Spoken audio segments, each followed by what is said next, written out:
ముఖ్యంగా ఈ మధ్య కాలంలోని భార్యాభర్తల మధ్య మనస్పర్ధలు ఎక్కువ పెరిగిపోవడం వల్ల వాళ్ళు పక్కదారులు పడుతున్నారు. దానివల్ల వారు కోర్టుల దాకా వెళ్తున్నారు.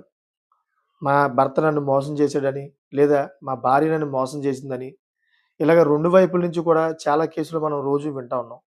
అయితే ఈరోజు కోర్టు హైకోర్టు ఏదో ఒక సంచలన తీర్పిచ్చింది. అది కూడా ఎవరైతే ఈ భర్త వదిలి వేరే ఆవిడతోటి సహజీవనం చేస్తున్నారో అతనికైతే బిగ్ షాక్ ఇచ్చింది. అది తెలుసుకునే ముందు దయచేసి నా ఛానెల్ సబ్స్క్రైబ్ చేసుకుంటారని కోరుకుంటున్నా. సో, అదేంటంటే వైవాహిక సంబంధం విషయంలో భర్త బాధ్యతలపై అలహాబాద్ హైకోర్టు కీలక తీర్పు వెలువరించింది. రెండో భార్యను పోషిస్తున్నాననే నెపంతో మొదటి భార్యకు చెల్లించాల్సిన భరణాన్ని నిరాకరించడం చట్టరీత్యా నేరమని చెప్పి కోర్టు స్పష్టం చేసింది. సో, జస్టిస్ హర్వీర్ సింగ్ నేతృత్వంలోని ఏకసభ్య ధర్మాసనం పిటిషనర్ మహమ్మద్ ఆసిఫ్ దాఖలు చేసిన ఈ రివిజన్ పిటిషన్‌ను కొట్టివేస్తూ ఈ వ్యాఖ్యలు చేసింది.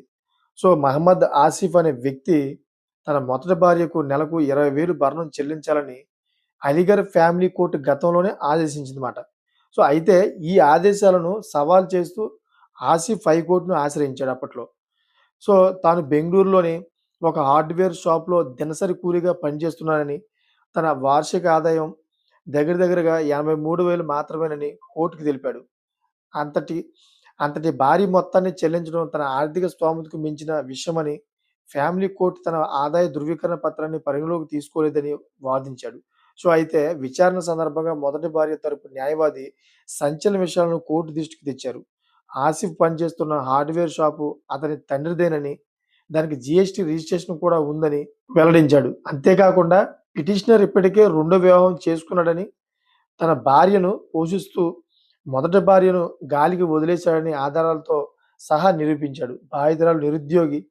బాధితురాలు నిరుద్యోగి అని ప్రస్తుతం తన తల్లిదండ్రులపై ఆధారపడి జీవిస్తోందని కోర్టుకు వివరించాడు. సో, ఇది కోర్టు విన్న తర్వాత అలహాబాద్ హైకోర్టు అతనికైతే చురకలు అంటిస్తూ ఇమ్మీడియేట్‌గా తనకి మీరు భరణం చెల్లించాలి. భరణం చెల్లించిన పక్షంలోని మీరు జైలుకి వెళ్ళడం కంపల్సరీ. అదేవిధంగా పెనాల్టీ కట్టాలి కంపల్సరీ. జైలు అదేవిధంగా పెనాల్టీ కూడా కడతారు. అది దృష్టిలో పెట్టుకొని మీరు ఈ భరణం చెల్లిస్తే మంచిది. లేకపోతే మీకే నష్టం అని చెప్పేసి ముక్కుసూటిగా అయితే మొఖం మీద చెప్పింది. సో, చూసారు కదా! దీని మీద మీకేమనిపిస్తుందో కామెంట్ చేయండి. Thank for watching friends.